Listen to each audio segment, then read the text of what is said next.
എന്തോ ഒരു കരികാലം. എന്ന് ഈ സമയത്ത് ഒരു ചായ കുടിക്കുന്ന പതിവായിരുന്നു. എന്തിയേ ഇവള്? ആ മൊബൈലായിരിക്കും.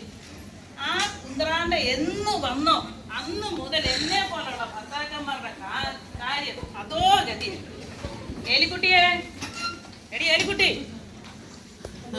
ഏലിക്കുട്ടിയെ, ഇവിടുത്തെ ചെവിയാക്കത്തില്ലേ? ഏലിക്കുട്ടി ഇവിടെ എന്തോന്നാ മനുഷ്യനെ നേരം എടുത്തോണ്ട് കടന്നു തൊള്ള ഓർക്കുന്നത്. ഞാൻ നമ്മുടെ ദുബായിലുള്ള ഷേർലി കുട്ടിയോട് സംസാരിച്ചോണ്ടിരിക്കുവല്ലായിരുന്നു. അപ്പൊ അവൾ എന്നോട് പറയുക, എന്തും ഒന്നും ഇങ്ങനെ ഇതിലോട്ട് നോക്കിക്കൊണ്ട് വിളിച്ചോണ്ടിരുന്നാ മതിയോ, നമുക്ക് നേരിട്ട് കണ്ട് സംസാരിക്കാന് എന്തോന്നാ കയ്പോ അതിന് വന്നാ മതി എന്ന് അവള് പറയുന്നു. അപ്പൊ എനിക്ക് ഞാൻ ചോദിച്ചു, എനിക്ക് എന്റെ സ്ഥലമാണോ എന്നൊക്കെ എനിക്ക് ആകെ ഒരു പ്രശ്നം. എനിക്കൊന്നും മനസ്സിലാവുന്നില്ല. പക്ഷെ ഞാൻ വിട്ടുകൊടുക്കുന്നില്ല. അപ്പൊ ഞാൻ പറഞ്ഞു, എനിക്കിപ്പൊ ഈ പ്രായമായിട്ട് തന്നെത്താനൊക്കെ പോകാൻ വലിയ പ്രയാസം. അപ്പൊ അതുകൊണ്ട് ഞാന് കറിയാച്ചാനെ കൂട്ടി വരാന്ന് പറഞ്ഞു. അത് കേട്ട പാടുണ്ടല്ലോ, അവള് കുറഞ്ഞിട്ടങ്ങ് ചിരി തുടങ്ങി. പിന്നെ മാത്രം വലിയ തമാശ ഞാൻ പറഞ്ഞു. മനുഷ്യ എന്റെ ഇടയിൽ കയ്പല്ല, സ്കൈപ്പ്. അതാ ഒരു മൊബൈലിനകത്തുള്ള ഒരു ആപ്ലിക്കേഷൻ, അത് കണ്ട് സംസാരിക്കാനുള്ളതാ. ഓഹോ, അപ്പൊ ഇനി ആപ്ലിക്കേഷനും മേടിക്കാൻ പോണം. ഒരു കുന്തോ ഇവക്ക് അറിയത്തില്ല. പക്ഷെ അവളെ ഭാവം കണ്ട അവർക്ക് എല്ലാം അറിയാന്നുള്ള ഭാവം. പോയി ചായ എടുത്തോ പാടി. ദേ മനുഷ്യ, ഞാൻ കുറച്ച് ദിവസമായിട്ട് ഒരു കാര്യം പറഞ്ഞു വെച്ചോണ്ടിരിക്കുക കേട്ടോ. ഈ ആൾക്കാരെ കാണുമ്പോ ഉണ്ടല്ലോ, ഒരു കെടി കേലിക്കുട്ടിയെ കാലേ നമുക്ക് ചൊറിഞ്ഞാൽ ദേഷ്യം കയറി. ഞാൻ എന്താ വേണം? നിങ്ങൾ എന്നെ അങ്ങനെ ഒരു വാക്കിനെ വിളിച്ചിട്ടുണ്ട്. നിങ്ങൾക്ക് എന്റെ പേരറിയാമല്ലോ, ഏലിക്കുട്ടി. അപ്പൊ നിങ്ങൾക്ക് എന്നെ മോളെ ചക്കരെ വല്ല പാഷനായിട്ട് നിങ്ങൾ എന്നെ ഒന്ന് ചെറുതാക്കി വിളിച്ചൂടെ? അപ്പൊ നിന്നെ എന്താ നടി വിളിക്കണ്ടേ? എലീനോ? ഏലിക്കുട്ടി ഫുൾ. ഇതിലും പേടോ അത് തന്നെ. നീ പോയി ചായ എടുത്തോണ്ട് പാടി. നിന്നെ കിണുങ്ങാതെ ചക്കരെ തേനെ വിളിക്കാൻ കണ്ട ഒരു സാധനം. എന്റെ മനുഷ്യ, നിനക്ക് ഈ നേരം വെളുക്കുമ്പോ തൊട്ട് ഈ ചായ കുടിക്കുന്ന വികാരം മാത്രമേ ഉള്ളൂ. പിന്നെ അല്ലാതെ ചായ കാപ്പി മനുഷ്യന് സ്വസ്ഥതയെ ഇല്ല. എന്തൊരു മനുഷ്യനായിരുന്നു. Excuse me.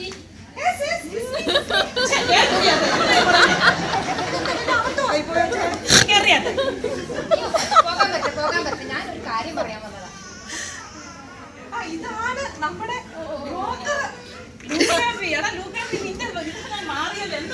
ഈ ന്യൂജൻ നേരെ കൂടെ ഒന്ന് പിടിച്ചു നിൽക്കണ്ടേ. പിന്നെ വേറെ ആലോചനക്കാരുമായിട്ട് വന്നതാണ്. അതെ, ലൂക്കാപ്പിക്ക് അറിയാമല്ലോ, ഞങ്ങൾക്ക് 3 പെമ്മക്കളാ. എ മോള്, ബി മോള്, സി മോള്. അവര് പഠിക്കാൻ ബഹുമിടികള്, കാണാനോ ഭയങ്കര സുന്ദരികള്. അതുകൊണ്ട് അതുപോലുള്ള ആലോചനയും കൊണ്ട് വരാവൂ. അത് ഞാൻ ഏറ്റു പറയാം. അല്ലെങ്കിൽ നീ എന്റെ ഭാര്യയോടൊക്കെ ചോദിച്ചു നോക്ക്. അത് ഞാനിപ്പായിട്ട് എന്തോ പറയാനാ. എന്റെ ബുദ്ധി, എന്റെ അച്ഛന്റെ സൗന്ദര്യം, പോരാത്തതിന് ഞങ്ങളുടെ രണ്ടിന്റെ സൽസ്വഭാവം, ഇതെല്ലാം കൂടെ കിട്ടി ഇതുപോലെ 3 പെൺപിള്ളേർ ഈ ദേശത്തില്ല. അപ്പൊ ഞാനൊരു കാര്യം കൂടെ അങ്ങോട്ട് പറഞ്ഞേക്കാം. വേണ്ട കണ്ണി കണ്ട അലൂല് താലോചനം പിടിച്ചുകൊണ്ട് ഇങ്ങോട്ട് വന്നേക്കരുത്. നല്ല പൂവപ്പഴം പോലത്തെ പയ്യന്മാരെ ഇങ്ങോട്ട് കൊണ്ടുവരണം. അതുപോലെ നല്ല സ്വഭാവികളും ആയിരിക്കണം. എനിക്കറിയാം എന്റെ ചേട്ടത്തി എല്ലയോ പിള്ളേരെ വളർത്തിയത്. പിന്നെ അല്ലാതെ അവര് ആരൊക്കെയാണെന്ന് എനിക്ക് അറിയാലോ. നമ്മുടെ ഏമോളങ്ങ് അമേരിക്കയില്, ബ്രിട്ടനില്, പിന്നെ മറ്റേ സീമോളങ്ങ് കാനഡയിലല്ലോ. നല്ല നിലയിലൊക്കെ അവര്. എനിക്കറിയാം. ഞാൻ അതിനനുസരിച്ചുള്ള ആലോചനയെ കൊണ്ടുവരും. നല്ല സസ്വഭാവികളായ വർത്തമാക്കാര്, ഫ്രീക്കന്മാര്, പിള്ളേര്. അല്ലെങ്കിൽ ഞാൻ ഈ അടിച്ചതിന്റെ അടുത്തോട്ട് കയറ്റത്തില്ല കേട്ടോ, പറഞ്ഞേക്കാം. ഞാൻ ഏറ്റെന്ന് ഈ യൂക്കാപ്പി ഏറ്റ. ശരി ശരി. എന്നാ പിന്നെ അച്ചായോ ഞാനൊന്ന് ആലോചനയുടെ വരാം. എന്താ നിന്നങ്ങ് പറയുന്നേ? എന്നാ പിന്നെ കൊടുത്തുവിടും മനുഷ്യ. ഇതങ്ങോട്ട് എന്നാ പിന്നെ നല്ല ആലോചന പറഞ്ഞേ. വേണ്ട എന്നാ പിന്നെ ആയിക്കോട്ടെ. Okay okay വരാങ്ങോട്ട്.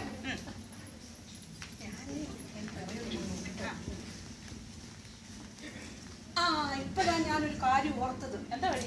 നമ്മുടെ ഏമോളെ അവള് അമേരിക്കയിൽ വിളിച്ചപ്പോ അവളോട് ഞാൻ ഈ കല്യാണക്കാരി എന്റെ ഒന്ന് പറഞ്ഞു സൂചിപ്പിച്ചു. അപ്പൊ അവൾ എന്നോട് പറയുവാ, അവൾ ആരാണ്ടുമായിട്ട് ഹൃദയം കൈമാറിയെന്നു. അച്ഛായ നമ്മൾ ഈ നാട്ടിലൊക്കെ കേൾക്കുന്നതും കാണുന്നൊക്കെ എന്തുവാ മരിച്ചു കഴിഞ്ഞിട്ടല്ലേ ഹൃദയം കൈമാറും. പക്ഷെ ഇവിടെ ജീവനോട് തന്നെ ഹൃദയം മാറി മാറി കൊടുക്കുവാണെന്ന്. എന്റെ ദൈവമേ, അത് എന്തെങ്കിലും ആയി പൊക്കോട്ടെ. പക്ഷെ എന്റെ മോളെ എനിക്കറിയാം, അവളൊരു മാലാഖയാ, മാലാഖ. എന്റെ ദൈവമേ, ഈ അമ്മയും മക്കളും എന്റെ പുക കണ്ടേ അടങ്ങും. ഓ, എന്തോ ഇത് പറഞ്ഞപ്പോഴാ ഞാൻ ഓർത്തത്. നമ്മുടെ ബീമോൾ വിളിച്ചപ്പോ അവള് പറഞ്ഞു അവൾ അവിടെ നിന്ന് ഇല്ലെന്നു. എവിടെ പോയി? ലിവിങ് ടുഗദറിൽ അങ്ങാണ്ട് പോയെന്നോ,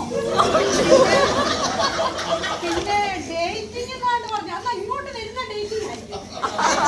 എനിക്ക് കാര്യമായിട്ടൊന്നും മനസ്സിലായില്ല. എന്തേലും ആയിക്കോട്ടെ.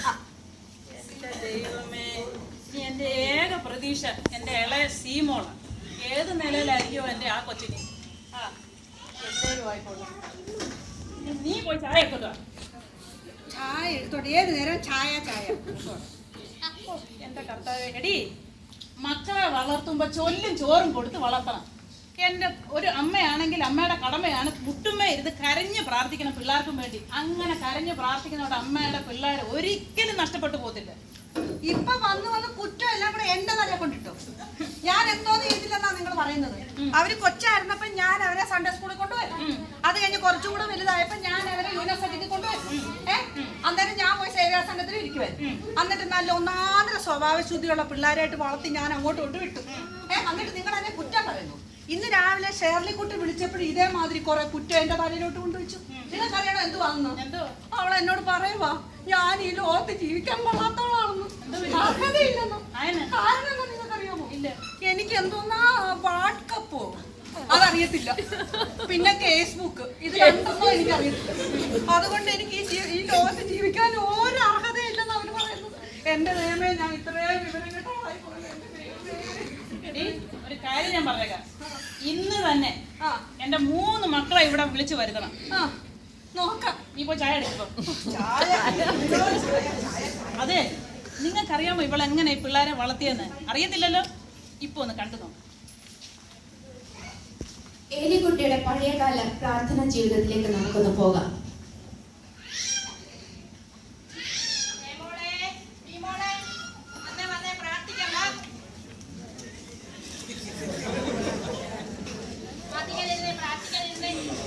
രണ്ട് സീരിയലിന്റെ ഇടയ്ക്ക് ഒരു ന്യൂസ് വന്നിട്ടുണ്ട്. ആ നേരത്തെ പ്രാർത്ഥിക്കാം.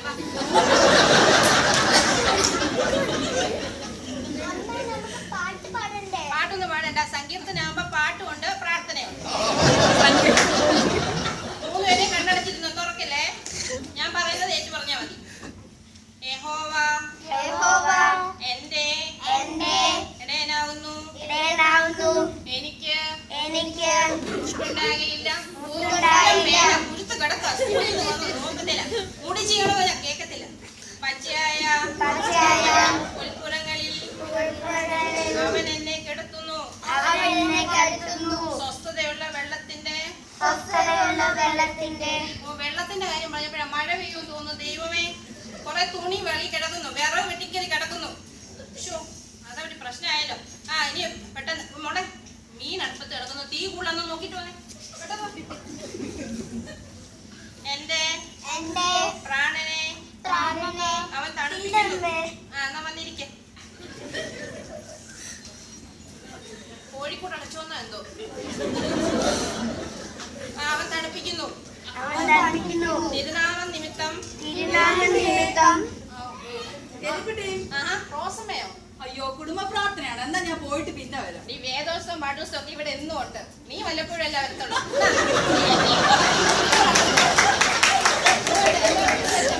വിശേഷമൊന്നും ഇടല്ലേ, നീ പ്രാർത്ഥിച്ചോ, ഞാൻ പോയിട്ട് പിന്നെ. അത് സാരിയില്ല. ഞാൻ ആ പാവിരിക്കുന്ന നേരത്തെ അപ്പുറത്തൊരു ശബ്ദം കേട്ടോ. അവിടെ വഴക്കായിരുന്നോ? അറിയില്ല, ഞാൻ ഒന്നും കേട്ടില്ല. ശ്രദ്ധിച്ചില്ല. കുറെ ശീലാവതികൾ നടക്കുന്ന ആശിപ്പിക്കുന്നു. പിന്നെ ഞാനിപ്പം വന്നതേ, ഞാൻ ആ വള പണയം വെക്കാൻ വേണ്ടിയില്ല, അത് തിരിച്ചു തരാൻ വേണ്ടി. അവിടെ 23 ആവശ്യങ്ങളെല്ലാം നടന്നു കഴിഞ്ഞില്ല. വളരെ സന്തോഷം, നന്ദിയുണ്ട് കേട്ടോ. ശരി, എന്നാലും നന്ദി മാത്രം മതിയല്ലോ. പണയം കൊണ്ടുപോയിട്ട് ഇനി മുക്കുകൊണ്ടാണോ നാല് കണ്ടു നടക്കുന്നു. പ്രാർത്ഥിക്കാൻ അത് ഒരു ന്യൂസ് അറിയത്തില്ല. പിന്നെ ഒരു കാര്യം പറഞ്ഞേക്കാം, അപ്പൻ ഇങ്ങോട്ട് വരുന്നുണ്ടെങ്കിൽ പ്രാർത്ഥിച്ചില്ലെന്നാണ് നോട പറഞ്ഞു കൊടുത്താൽ 3 ശരിയാക്കി ഞാൻ പോട്ടെ. എന്റെ മനസ്സുപത്രി, എന്റെ മനസ്സുപത്രി.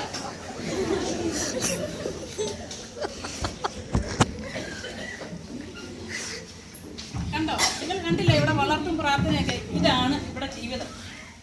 എനിക്കിനിയും ഒരു ആലോചനയുണ്ട്. ഞാൻ വിചാരിക്കുന്നത് നമ്മുടെ പള്ളിയുടെ വികാരി, നമ്മുടെ യേശുദാസ് അച്ഛൻ, സേവ്യ സംഘത്തിന്റെ പ്രസിഡന്റ് അച്ഛനെ കുറച്ച് സേവ്യ സംഘ അംഗങ്ങളെ കൂടെ വിളിച്ച് ചിലപ്പോൾ ഒരു പ്രാർത്ഥന നടത്തിയാൽ ചിലപ്പോൾ എൻ്റെ ഏലിക്കുട്ടിയും പിള്ളേരും നന്നായേക്കും. അയ്യോ ഇതാരാ? ഞാൻ നിങ്ങളെ കാര്യം അങ്ങോട്ട് പറഞ്ഞ് ഞാൻ വായിലോട്ട് ഇട്ടതേ ഉള്ളൂ. അയ്യോ ഏലിക്കുട്ടി ഉണ്ടല്ലോ. മോളെ ഏലി, ഏലിമോളെ. അയ്യോ ഇങ്ങോട്ട് പിള്ളേരെ വിളിച്ചോണ്ട് മാടി മോളെ. അതാ ആരൊക്കെയാ നോക്കിക്കേ, നോക്കിക്കേ വന്നേക്കുന്നേ.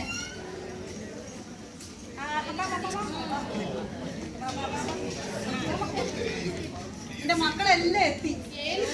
ഇതാരാ? മോളിയോ? കുറെ നാളല്ലേ കണ്ടിട്ട്. ആഹാ സുജിയോ, ഒത്തിരി നാളായോ മമ്മ കണ്ടിട്ട്? ഇപ്പൊ സേവ്യ സംഘത്തിലൊന്നും കാണുന്നില്ല, അതുകൊണ്ട് ഞാൻ അതൊക്കെ അവിടെ നിക്കട്ടെ. എന്റെ മക്കളെ ഒന്ന് പരിചയപ്പെട്ടു. ആയിക്കോട്ടെ. ഇതാണ് എന്റെ എ മോൾ. ഇവളങ്ങ് അമേരിക്കയില്. ഇതെന്റെ ബി മോൾ. ഇവളങ്ങ് ബ്രിട്ടാനില്. ഇതെന്റെ സി മോള്. ഇവളങ്ങ് കാനഡയില്. എന്താ പറയാൻ, എന്റെ മക്കളെല്ലാം നല്ല നിലയിലാണ്. ശരിയാ, മക്കളെല്ലാം വളർന്നല്ലോ.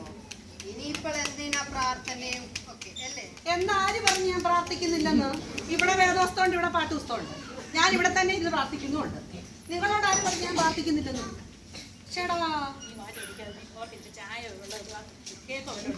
കേക്ക് ഇവര് കൊണ്ടുവന്നിട്ടുണ്ടോ? ഇവരല്ലടി കേക്ക്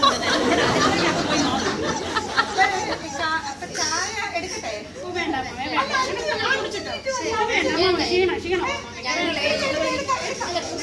അപ്പൊ ഞങ്ങൾ ഇതുവഴി ഒന്ന് കേറിയതാ. ഏലിക്കുട്ടിയെ ഒന്ന് സേവ്യ സംഘത്തിന് വിളിക്കാമെന്ന് വിചാരിച്ചു ഞങ്ങൾ ഇതുവഴി വന്നതാ. അപ്പൊ കറിയാച്ചൻ നിങ്ങള് വന്ന എന്തിനാ? ഞങ്ങൾ ക്രിസ്മസ് അല്ലയോ, ആ. അപ്പം ഇതുവഴി ഒന്ന് കേറി ഏലിക്കുട്ടിയെ സേവ്യ സംഘത്തിനൊന്ന് വിളിക്കാമെന്ന് ഓർത്തു. എനിക്ക് വരണമെന്നൊക്കെ ഉണ്ട് മോളി. ഈ മനുഷ്യൻ ഒട്ടും കോർപ്പറേറ്റ് ചെയ്യത്തില്ല. അത് കാരണം എനിക്ക് എങ്ങോട്ടും ഇറങ്ങാൻ പറ്റത്തില്ല.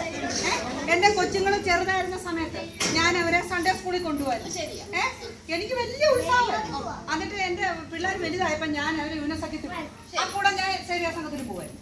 പക്ഷെ ഇപ്പഴതല്ല അവസ്ഥ. പിന്നെന്തോ ഈ മനുഷ്യൻ നാഴിക്ക് 40 വട്ടം ചായ കാപ്പി ചായ എടുത്തു കൊടുക്കും. എടി നീ ഞാൻ ചോദിക്കുന്നല്ല, നീ എപ്പോഴും ചായ കൊണ്ടുവന്നിട്ടുണ്ടോ?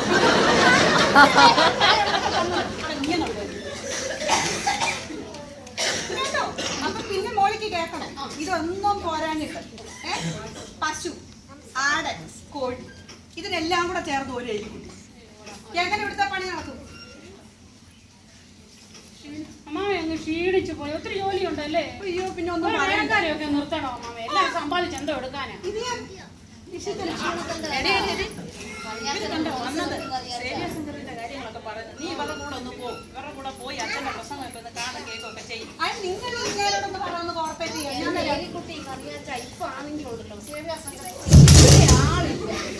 തീരെ ആളില്ലെന്ന് തന്നെയുമല്ല, എന്നാൽ ഈ വരാത്തൊന്നും മനസ്സിലാക്കുന്നു. ഏലിക്കുട്ടി നമ്മുടെ യൂണിയൻ അച്ഛൻ്റെ ബൈബിൾ ക്ലാസ് ഇപ്പൊ ആണെങ്കിൽ അപ്പോസൽ പ്രവൃത്തികൾ മൊത്തം അങ്ങ് എടുക്കും അച്ഛൻ. പിന്നെ നമ്മുടെ യേശാസ് അച്ഛൻ്റെ പ്രസംഗം 10 മിനിറ്റ് മതി. യൂണിയന്റെ ദൈവമേ നമ്മൾ അവിടെ ഇരുന്ന് അങ്ങ് കരഞ്ഞു പോകും. അതുപോലത്തെ നല്ല 2 അച്ഛന്മാർ. എന്തിനാ കറിയാച്ച ആ എലിക്കുട്ടിയെ ഒന്ന് ഞങ്ങളുടെ കൂടെ ഒന്ന് പറഞ്ഞു വിടല്ലേ? എന്റെ മോളെ നീ പോ. അത്രയും നല്ല പ്രസംഗവും ഇത്രയും നല്ല പ്രാർത്ഥന ഉള്ളപ്പോ നീ എന്തിനാ വെറുതെ വീട്ടിൽ നിന്ന് പശുവും കോഴിയും നോക്കുന്നത്?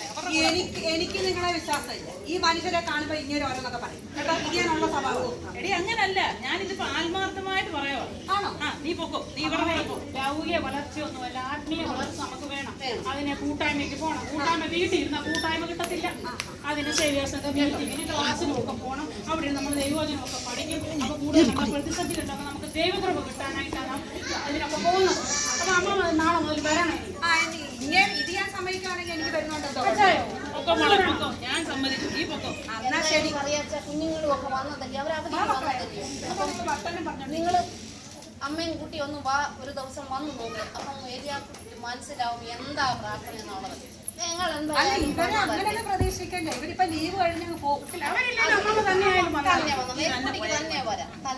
എന്തായാലും ഞങ്ങൾ ക്രിസ്മസ് വാങ്ങിക്കൊണ്ട് ഇവിടം വരെ വന്നതല്ലേ, നമുക്ക് ഒരു മിനിറ്റ് ഒന്ന് പ്രാർത്ഥിച്ചിട്ട് നമുക്ക് പോയാലോ? അത് കഴിഞ്ഞ് ഒരു ക്രിസ്മസിന്റെ ഒരു 2 വരി പാട്ടും കൂടെ പാടിയാൽ കുഞ്ഞുങ്ങൾക്ക് ഒരു സന്തോഷമാവും. ആയിക്കോട്ടെ ആയിക്കോട്ടെ ആയിക്കോട്ടെ, നമുക്ക് പ്രാർത്ഥിക്കാം. രാത്രികാലേ കൂട്ടമായി പാർക്കാമേ, ദൈവദൂതർ വന്നിറങ്ങി ദിവ്യശോഭയോടെ. ഇന്നീകുമോ നിങ്ങൾക്കായി ക്രിസ്തുവാം രക്ഷിതാവ് ബേത്ലഹേമിൽ ജാതനായി ചിഹ്നമാരിനിതാ. കർത്താവേ, ഈ ഏലിക്കുട്ടിയുടെയും കറിയാച്ചിന്റെയും ഭവനത്തിന് ഞങ്ങൾ വന്നിരിക്കുന്നു. എ മൂളയും ബി മൂളയും സി മൂളയും കാണുവാൻ നീണ്ടയാണ്. കർത്താവേ, നിന്റെ സന്നിധിയിൽ ഞങ്ങൾ വന്നപ്പോൾ ഈ ക്രിസ്മസിന്റെ ദിനങ്ങളിൽ അവർക്ക് കൊടുത്ത മാനസാന്തരത്തിനായിട്ട് നന്ദിയോട് സ്തോത്രം. ഹല്ലേലൂയ. കർത്താവേ, കറിയാച്ചിന് കൊടുത്ത മാനസാന്തരത്തിന്റെ അവസ്ഥ നീ കണ്ടുവല്ലോ. ഏലിക്കുട്ടിയെ ഇനി മുതൽ സേവികാ സംഘത്തിന് പറഞ്ഞു വിടുവാൻ നിന്റെ മകനും കൊടുത്ത മനസ്സിനായിട്ട് നന്ദിയോട് സ്തോത്രം. ഞങ്ങളുടെ അച്ഛന്മാരുടെ പ്രസംഗങ്ങളും പ്രാർത്ഥനകളും വൃഥാവായി പോകുവാൻ ഇടയാക്കരുത്. കർത്താവിന്റെ നാമത്തിൽ ഞങ്ങൾ കൂടി വരുമ്പോൾ നിന്റെ കൃപയിൽ ഞങ്ങളെ ആക്കണം. ഏലിക്കുട്ടിക്ക് വേണ്ടി പ്രത്യേകമായി പ്രാർത്ഥിക്കുന്നു. പ്രാരാബ്ദങ്ങൾ പലവിധമായിട്ടുണ്ട് കർത്താവ്, പലവിധമായ കഷ്ടപ്പാടുകൾ നിന്റെ മകൾക്കുണ്ട് കർത്താവ്. അതിൽ നിന്നൊക്കെയും ശരീരത്തിന്റെ ക്ഷീണങ്ങളിൽ നിന്നൊക്കെയും നിന്റെ മകളെ മറച്ചിട്ടുള്ളത്. കുഞ്ഞുങ്ങൾ പോകുന്ന സ്ഥാനത്ത് കൂടെ ഇരിക്കണമേ, അടിയങ്ങളോടും കൂടെ ഇരിക്കണമേ. ഞങ്ങൾ ഇപ്പോൾ പിരിയുന്നു, പിരിയാത്ത സ്നേഹത്താൽ ഞങ്ങൾ നിറയ്ക്കണമേ. സകലവും യേശുവിന്റെ നാമത്തിൽ താഴ്മയോടെ അപേക്ഷിക്കുന്നു. കൃപയോടെ കേൾക്കണമേ പിതാവേ. കാലം കഴിയാറായി, നമ്മുടെ പ്രിയന്റെ വരവ് ആസന്നമായി. നമ്മുടെ ആത്മീയ ജീവിതം എങ്ങനെയെന്ന് നമുക്കൊന്ന് വിലയിരുത്താം. പ്രാർത്ഥനയോടെ ഒരുങ്ങാം. നന്ദി, നമസ്കാരം.